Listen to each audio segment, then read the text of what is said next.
Our today's topic agenda is DML operation and introduction to Apex class and introduction to Apex method. So, so this is our DML operation, as you all know. So this is the DML operation, which is very similar to other languages as well. It's a data manipulation language. So it in this like language we use this insert, update, DML, sorry, delete, merge. So here we have delete and undelete also. Maybe some like SQL and all, they don't have this undelete, I guess, but here we have this undelete as well. So what it will do is it will revert your data from the recycle bin. So we have this six options here in DML operation. So we can insert the records into the data Salesforce database. We can update record, we can delete, we can upsert. Upsert is a combination of insert and update. We'll like know more about it. And restore data, like we'll undelete data, we will merge data. We can merge up to 3 records in a single records, and we can obviously convert leads to the from opportunity and account. So that we can do. So let me go and write a DML operation for you. So okay, let me log in first.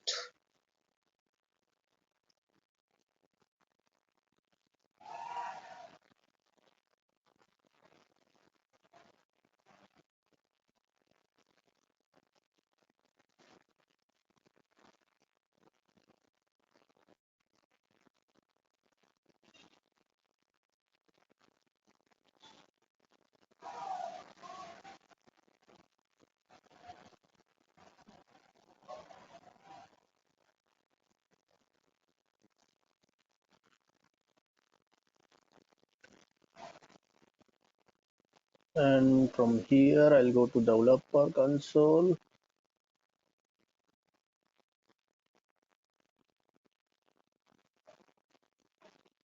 So as yesterday we write this like SOQL and SOSL. So we can fetch records by using SOQL like this, and then we can insert those records into a list, and then we can perform those DML operations like insert, update, and delete and all with this list. So this all records will which are inside this list will be deleted, or will if you, whatever you the DML operation you perform, that action will be executed. So let me first come to our next topic so that it will come along with this. So next is our introduction to Apex class. So and this Apex we will be writing this DML and SQL things inside this Apex class only. So that I'm going to skip that part, and yeah, we'll cover over there. Introduction to Apex class. So Apex class is same like any other class which are available. Like in programming world, we have class as a blueprint of individual object, or the records, or like data table, we can say. So it's a blueprint of our object. So in Salesforce, we have like we can use this Apex as while working web services, external callouts, and like EML when we want to send or receive emails. And if there is a complex requirement which we can't fulfill by using the configuration thing like process builder or workflow rule or validation rule or any other configuration. So that requirement is very complex, which is not possible to fulfill by the configuration thing, then we have to write this Apex class, or we perform our custom logic to build that scenario, or to complete that scenario.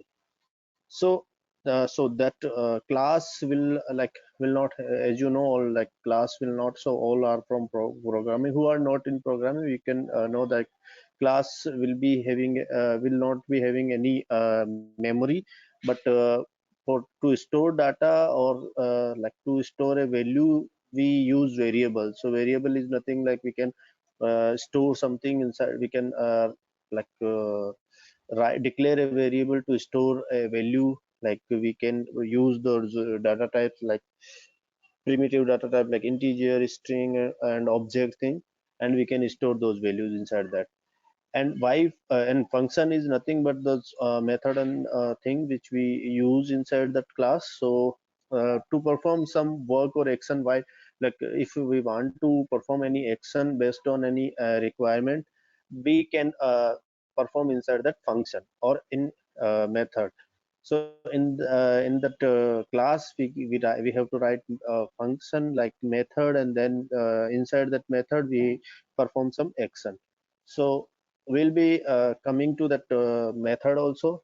So next our topic is method as well. So these are some features of Apex classes, and this is the like understanding. We can understand some Apex syntax by using those, like the features are like Java like syntax, and easy to use. So the Apex language syntax is similar to the Java.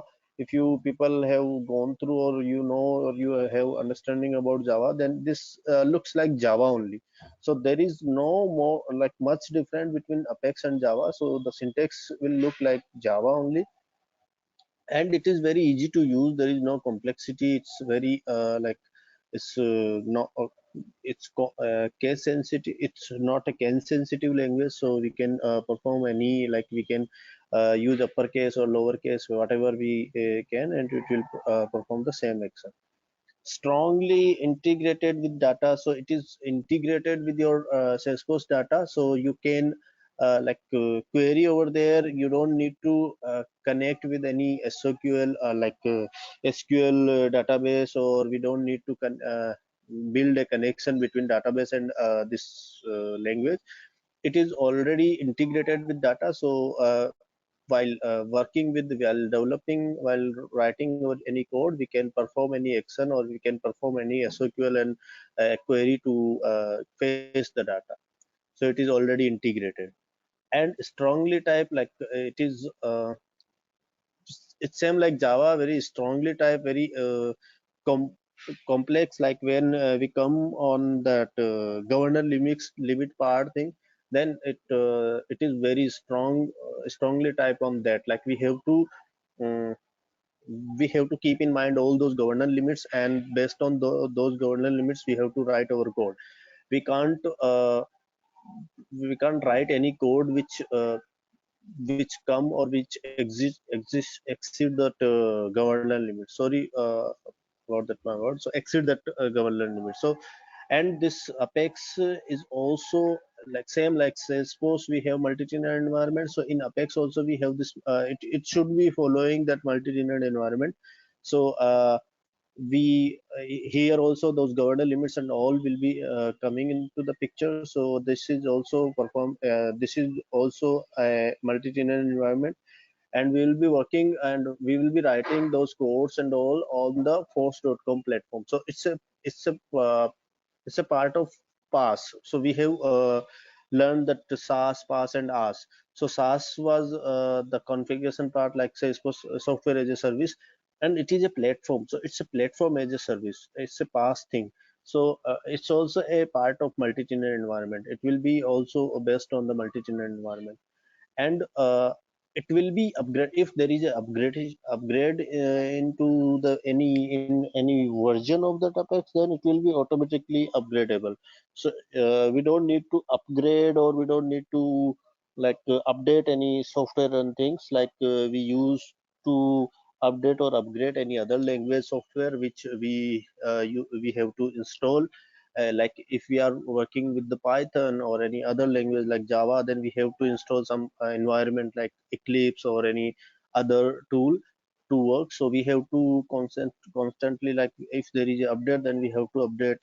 So that kind of thing we don't need to maintain here. It will be automatically upgradable. If there is any upgrade happen from Salesforce side, then it will be coming automatically. We don't need to worry about that.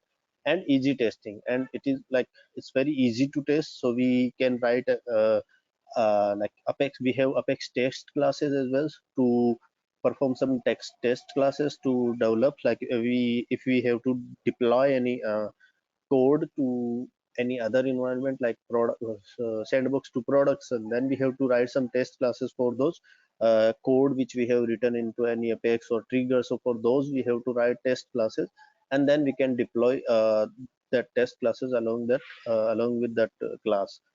So these are some features of Apex, and understanding of Apex syntax, which is like we uh, first we have to declare this variable thing like before we start. Like first we have to start from Apex like public or any like in this slide we have mentioned. So sorry, here like we have to write this, and before this uh, we have to write the um, security access thing like public, protected, or global thing. So we have these thing available here, we will see. So yeah, public, private, protected, and global. And so these four annotation we have to use before writing, before giving the name of to the class. So public, so as that name self themselves shows that like public is a public in all the organization. So any user or any kind of profile can access that class. Private is something which is like private to that specific user, or like yeah, for private to that specific user. And protected is same like if we are a part of any profile, or I'm a part of any profile, or we have to write, we return any permission set, or like we live in a room and there are three partners in a room. So it is a protected inside that room only, so only those three partners will be having access for that particular class. So it's same like that. So that's the example, but it's same like that. Like we have a role which is CEO and, or like manager, and there are three manager over there, three users who are managers. So that class will be protected on that particular role. So all those three users will be having access for that particular class. Global, which is globally accessible, like from external sources as well. So public, and there is a difference between public and global. So public will be accessible by that specific org only.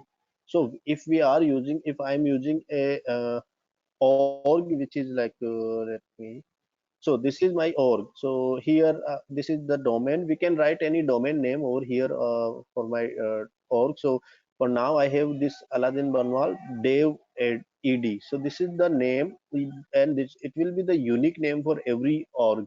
So this is my org. So it will, this public class will be accessible by this org only.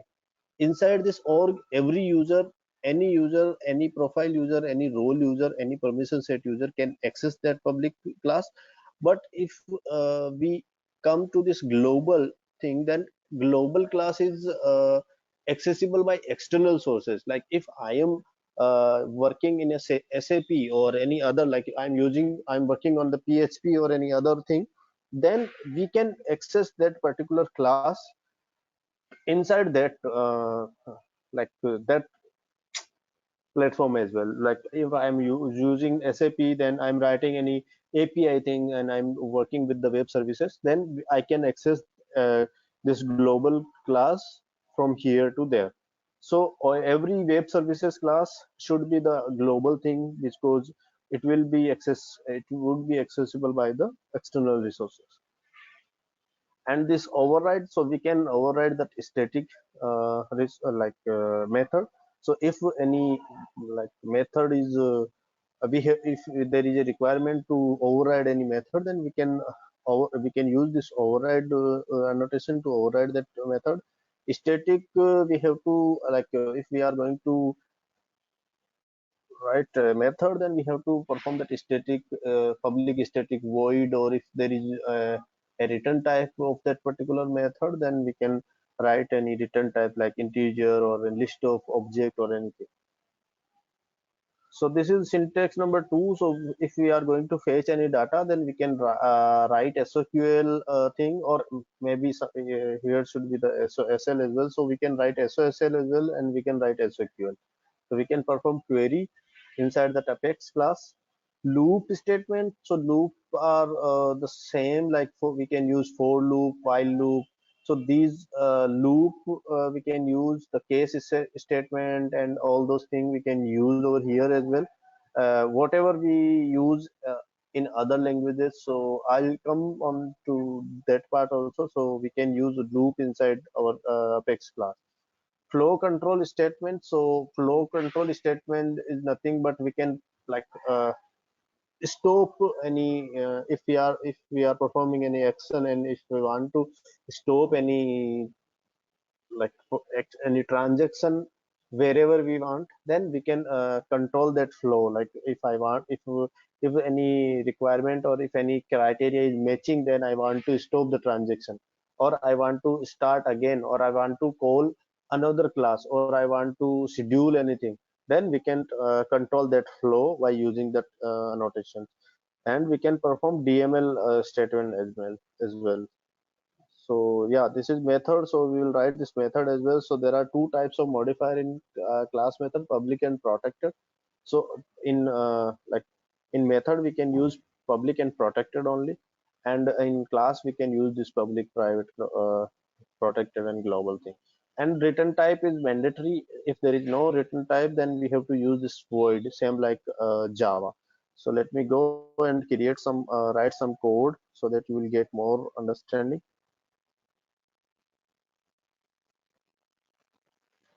So let me create a trigger first, and then so every time if I'll use that anonymous window, then you will not get much idea. So let me go and use trigger on account, and I'll call this class from this trigger.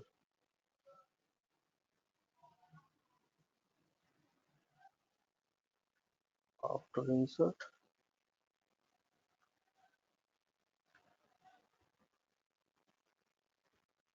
we will come on this part as well. So we have this trigger, and we can perform any action after inserted or insert, delete, and all those DML operation. We can use some action after or before uh, this DML happens.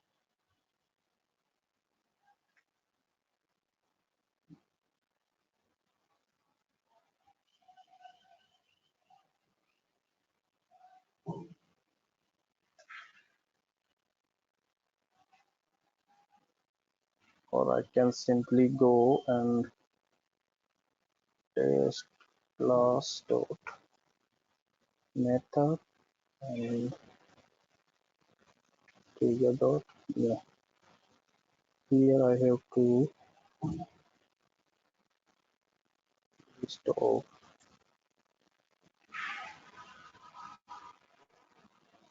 So what I have written over here is, let me first remove this part. What I have written here is like I have written this class with the name of test class, and it is publicly accessible. And inside that class, I have written this method. Uh,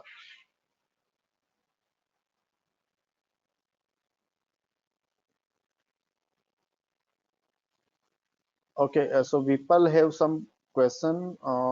Yeah, so if so, people, it's very simple. So it's okay if you don't have any programming knowledge. So it's okay. Don't worry. So this is very basic thing, like the like. So I am starting from scratch. So if you have missed our last classes, like where we have cover all the introduction about development and the primitive data type and SOQL, SSL things. So please go through with these recorded if recordings if you have missed those. Okay, so if you have missed those, then please go through with all those recordings so that you will get idea about it. Because if you come directly inside into this, then you probably will not be getting anything. That I guess so. but it is very it's very okay if you don't have any programming background, so it's okay. So it's I'm starting from scratch, so you will have understanding when once you go gone through with all the recordings. And these if else conditions, so these are very simple. You can also google it, or if you have any doubts, we can connect one on one anytime whenever you want, like on weekends, like tomorrow or day after tomorrow, so we can go through once all the recording and all the like basic things. So yeah, so this is, so I have written a trigger over account. So when this trigger, so I'll give you some brief understanding about this trigger. So this is the syntax of writing trigger. So it's a very simple triggers where I am performing some, I am calling a test class method. This is the name of method. So let me change the name of method here. Update contact.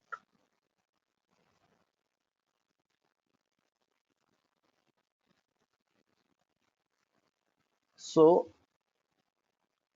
this is the test class, the name of our class, and this is the method of this inside that class. So if we have multiple method inside this class, then we can use the specific method, like whichever method we want to call, that way method we can call.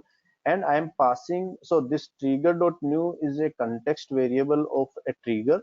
So one when we learn when we have session on this trigger, so we will go through with that.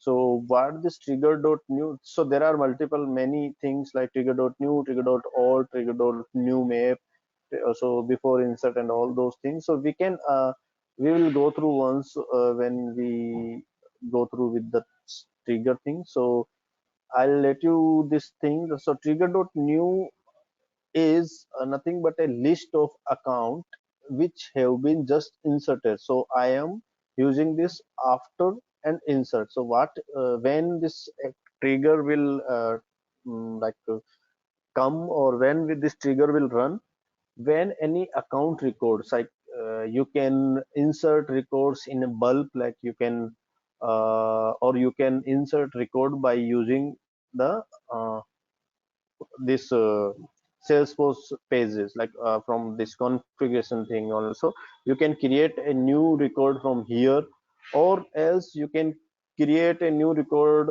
by using this anonymous window or from any other action, or you can also use the data loader or data import wizard to import or insert records inside your Salesforce database. So whenever any record or any number of records have been inserted into the Salesforce, then after inserted the record, it will call Apex class and this method, and it will pass this trigger.new. So this will be having all the records of, so it the trigger.new will have this list of account. So it will have the list of account, so which is just inserted. So if I am inserting three number of records, so if those three will be coming inside this list, and it will pass that list to this particular method inside that class. So this is my trigger, and here is the name of trigger, and on is a keyword, and here I'm using the object name. We can use any like custom object or any object wherever we want to create trigger, so we can use that. So this is the thing about trigger, and this is class which will called by that trigger, and I am using this class name, and this is the keyword of the class, and this public. And we can use anything, like if I use private, then it will be private to me, and if I use global, then it will be globally accessible from external resources as well.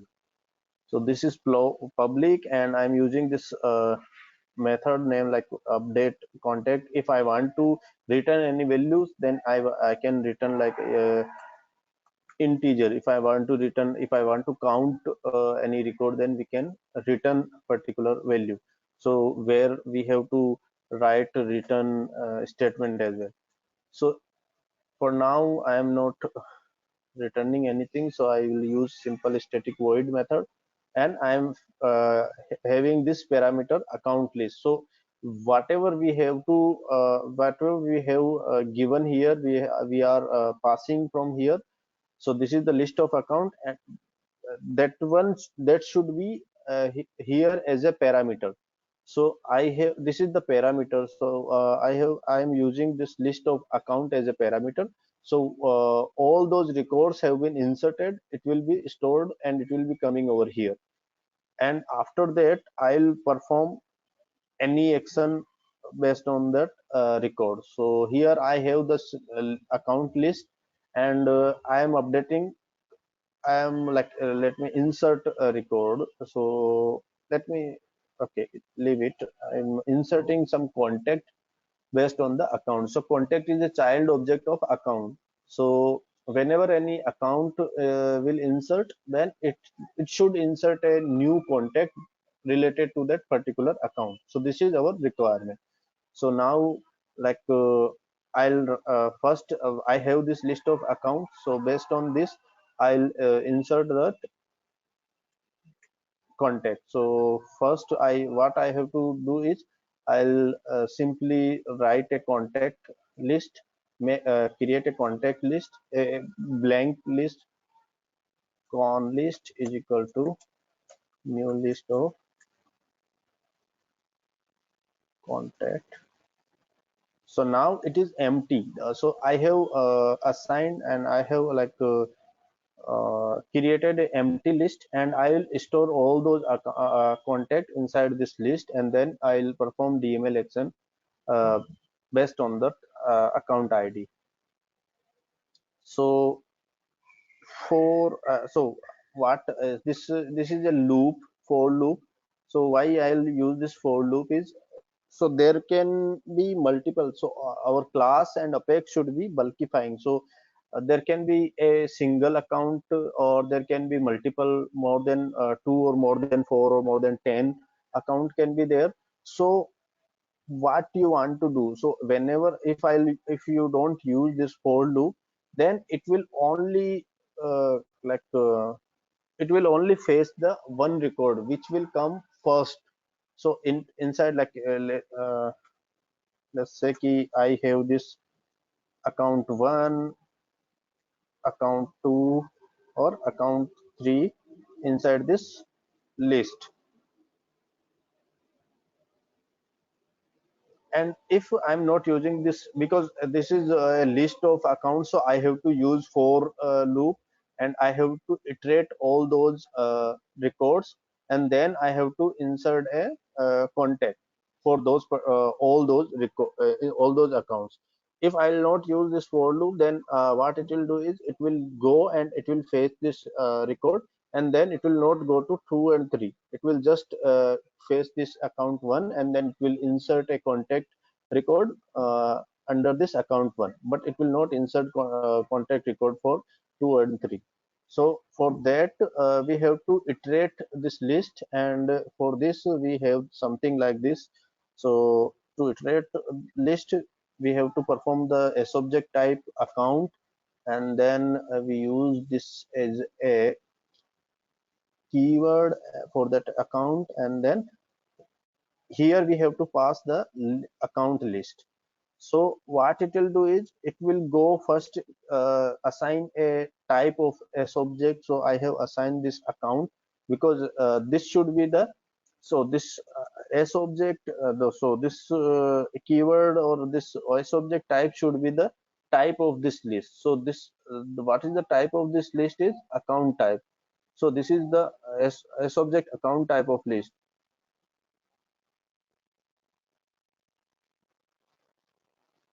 So so I'll go through once we'll complete this session, Vipul. So I'll go through once with your question when once we will complete this. So this is the list of account, and it should be your object type of this list. So I have used this. I use this account, and then this is the keyword which will be. So this will store the all the value from your all the field of your list. So account 1 can have name. account one, and phone number may be 1111, or email may be acc@gmail.com.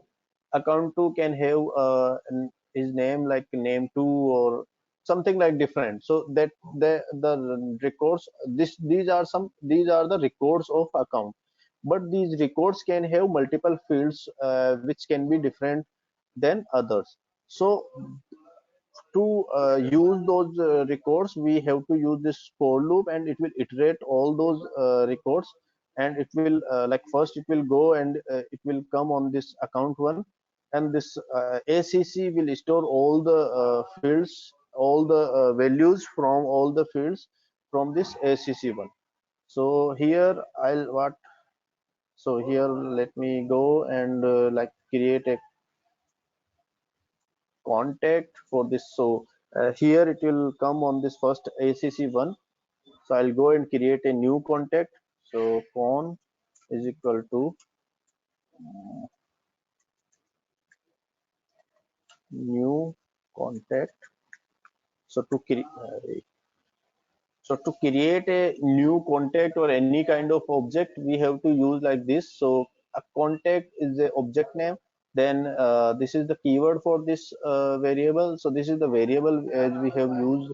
We can use as object type of variable as well, and it will create a new instance of this contact, and it will store all. So here also we can use if we want to create any, if we want to create any record, then we can like simply use the, so first name, we can like write first name is contact one,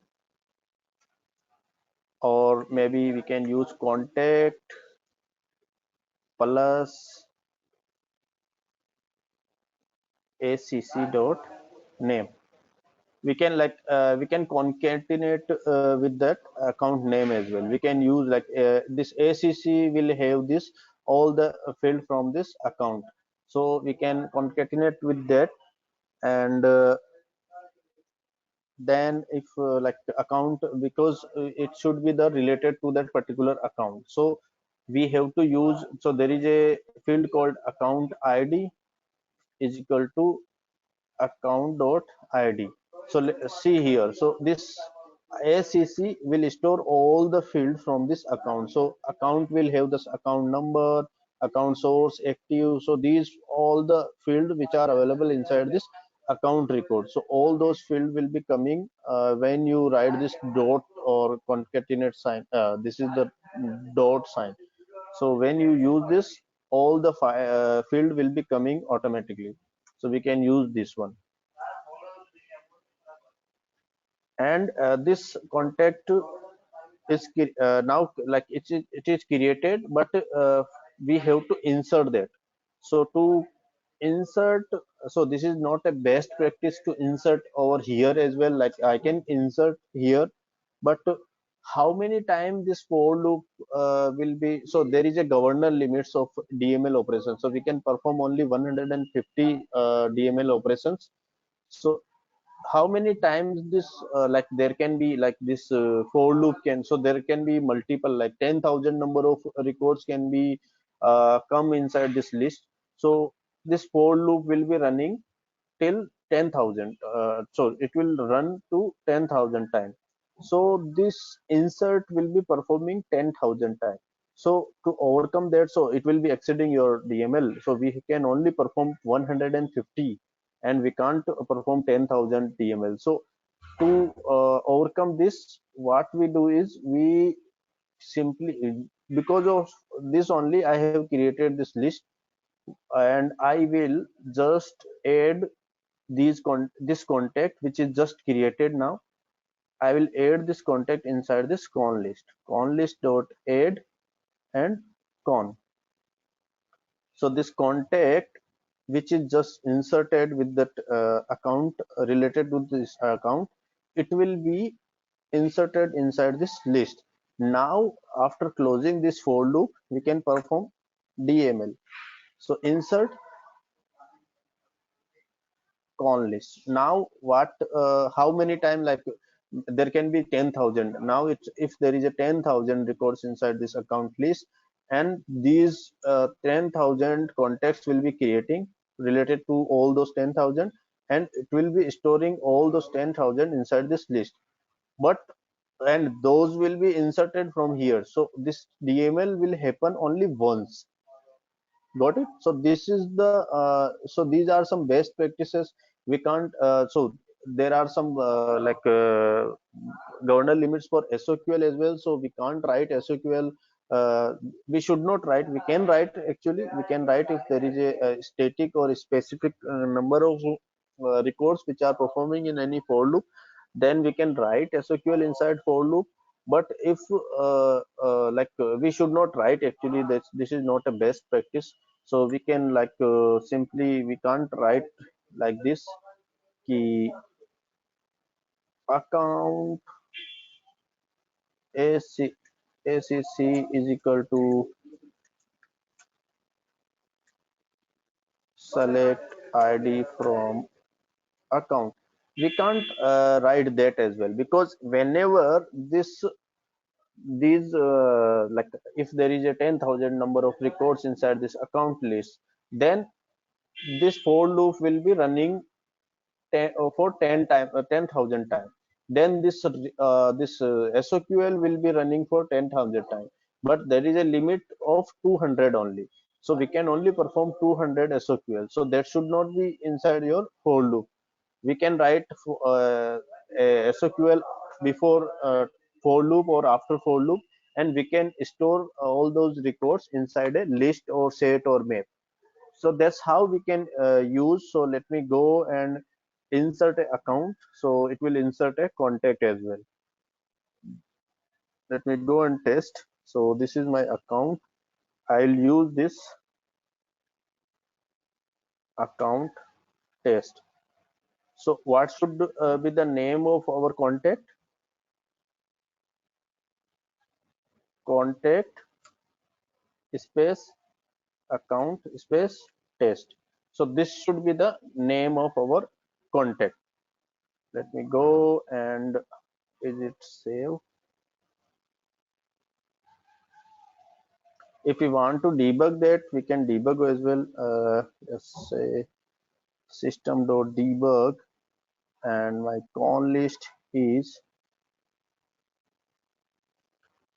con list. So after that as well, you can you will be having context, so you can write system.debug and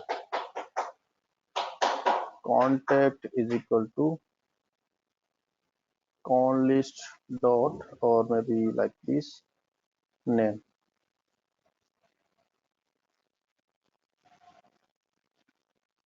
Okay, that we can't use then. So con list. So here it will not be having ID of this con list, but here it will be having the ID, because it just inserted and it will be generating ID and it will be inserting inside this. So let me go and insert this account. Okay, okay. Required field is missing. So I'm using this first name. Let me. So this last name is a required field inside in the contact. So I have to use the required field to create account or contact. So now I'll save this. Yeah. So this account has been created, and when we see this inside this related, this contact account test has been created. Got it? So that's how we can perform some test classes. Sorry, Apex classes and all. If we see here log, so this is the log.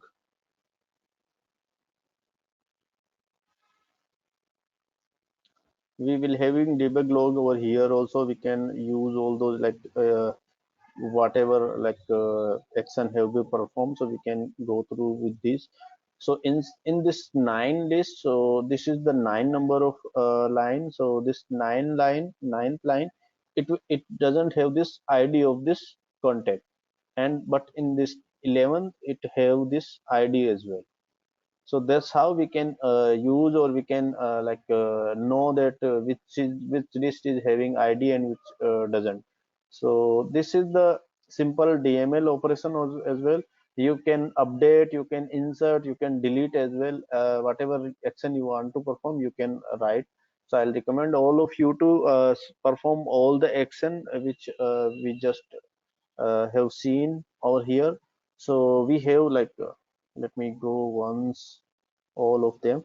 So insert will insert your record, like just I have used. Update will update if you want to update any specific value inside any record or a list of record, then you can update.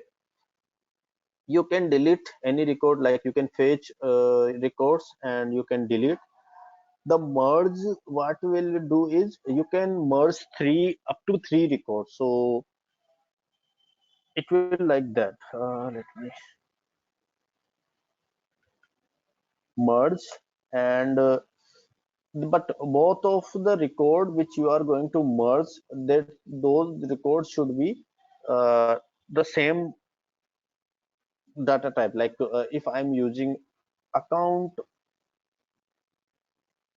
one, it's an example, but we can use anything. Like then account, let me use this one only,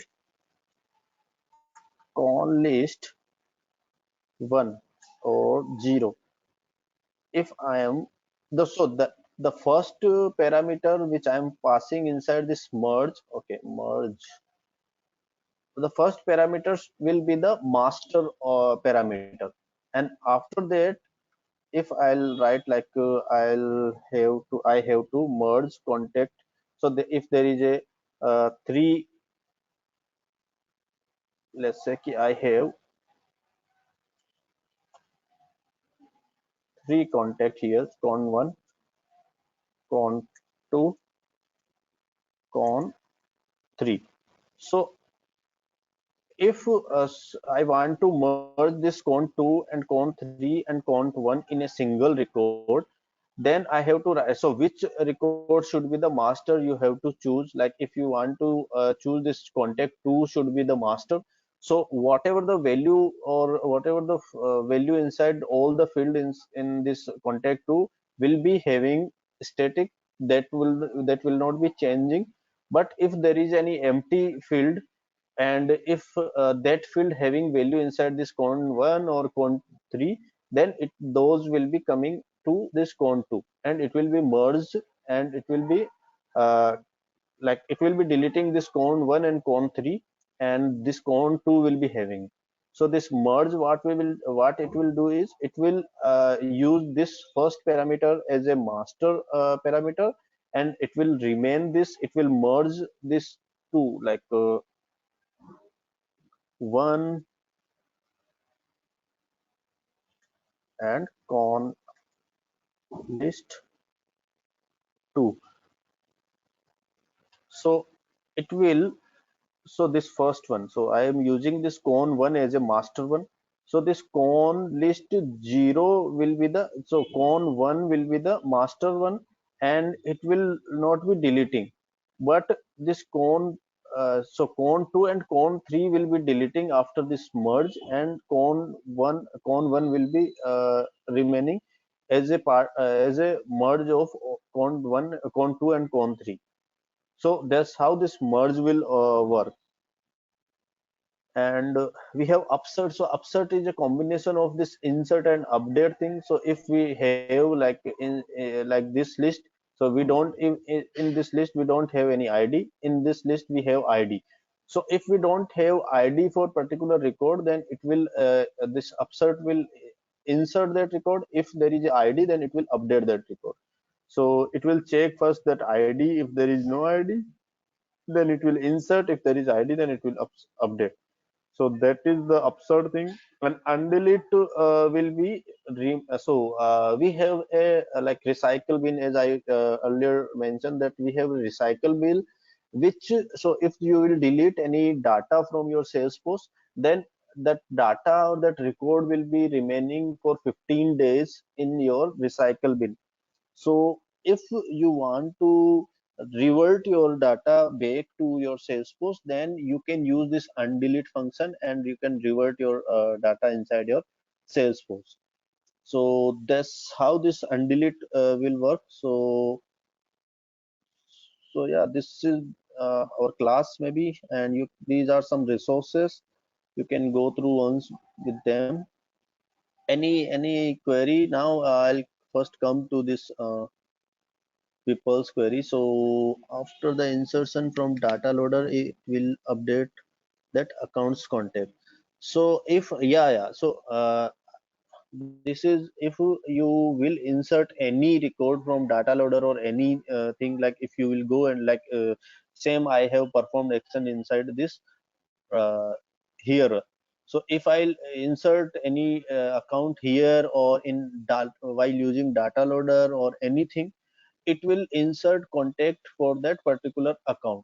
So let me go and insert two records. So it should be work for bulkifying. So I'll use this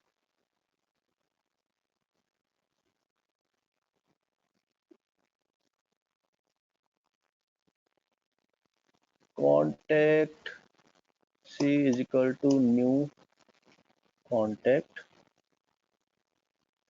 Okay, we have C1, and before that I have to use the list of record, list of contact. Con list is equal to new list of contact. Last name is equal to, so first I'll use this account. Okay,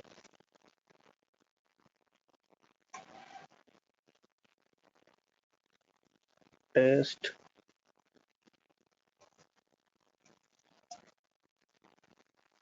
contact one, then account ID. So I will use static we should not use that hard coding ID, but to show you I'll use this hard coding ID. So it will apply here and it will insert this. So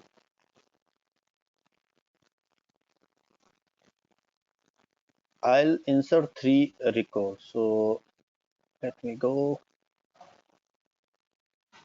You can also perform these equation inside your for loop. For now I'm using, because we have three only, so for now I'm to test, I'm using this. Now con list dot add c1, con list dot add c2, con list dot add c3, insert. Okay, why I'm inserting contact? Oh, I should insert account.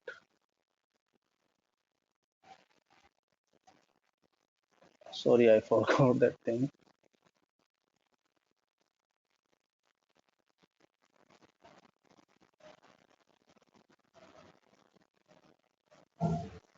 Okay, so name,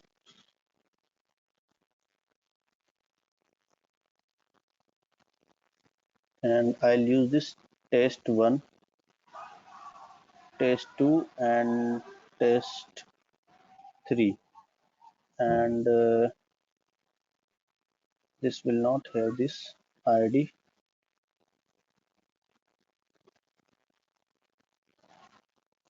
I'm just inserting this, so don't go on the name. I'm just using this on list. Yeah. So what I'm doing here is I'm inserting three records at a single time. So in this single transaction, all the three accounts will be inserted. And what should be the name of the contact for all the like account? Contact test one, contact test two, contact test three. So as I have used this one like to concatenate with the account name. So contact space account name. What is the account name? Test1.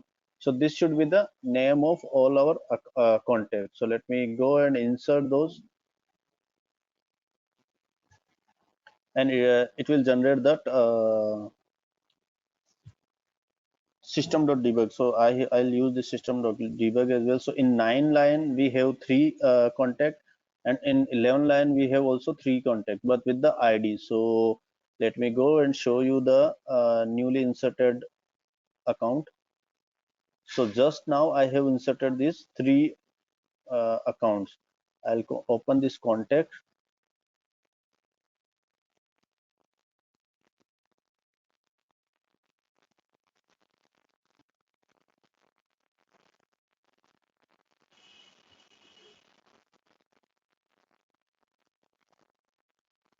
So this new contact test1, contact test2, contact test3, and look here, it will show you the account name as well. So contact test1, it will have this test1.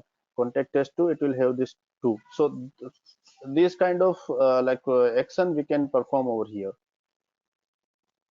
Got it, Vipal? So why? Okay, so your next question for merge. So why we use merge? So it's simple. Like if so there is a three records. So all those 3 records have like same type of value inside our 3 records. So I don't want duplication, or if like take this scenario only. So I have these 3 records: contact test1, contact test2, contact test3. So if this account name doesn't matter much, then I can merge those records, and I can create a single record, and I can delete those records 2 and 3. So that kind of thing we can perform using merge.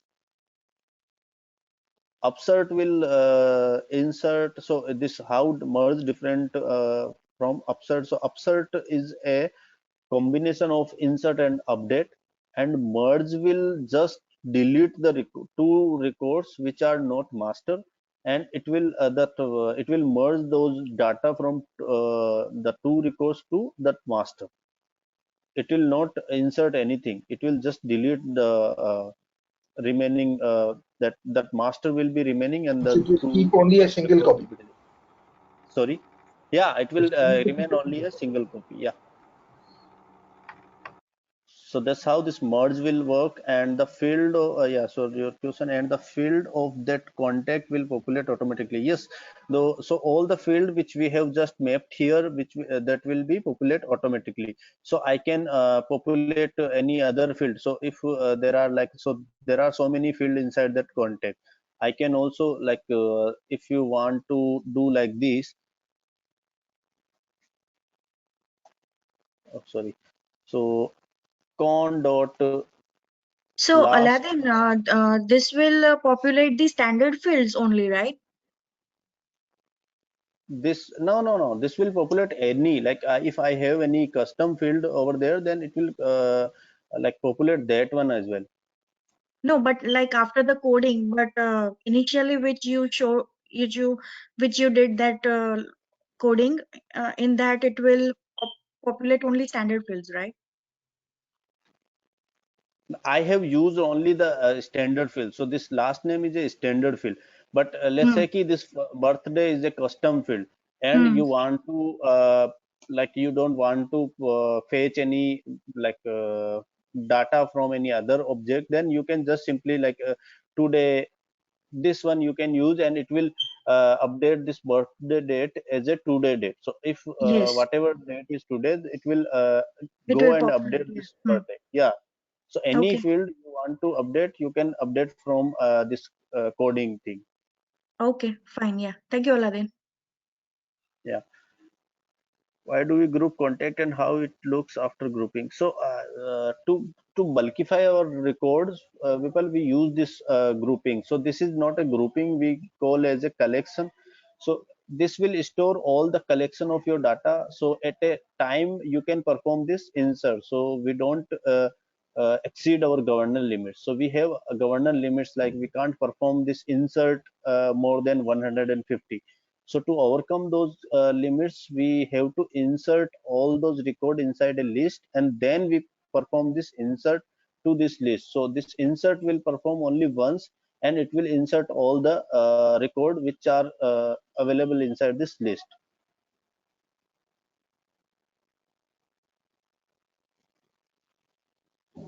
Right, Vipul, got it? Or any other, anyone else having any question?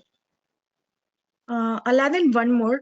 Hmm. At the time of merging, you did that con 1, con 2, con 0, Hmm. right? So if we want to like आपने जो बोला था ना कि मतलब वो पहले ही मतलब मेंशन करने से पहले मतलब कॉन 1 में चला जाएगा like that master Hmm. Type of right, तो Uh-huh. अगर उसकी जगह 1 की जगह हमें 2 करना हो तो like how we would go for it?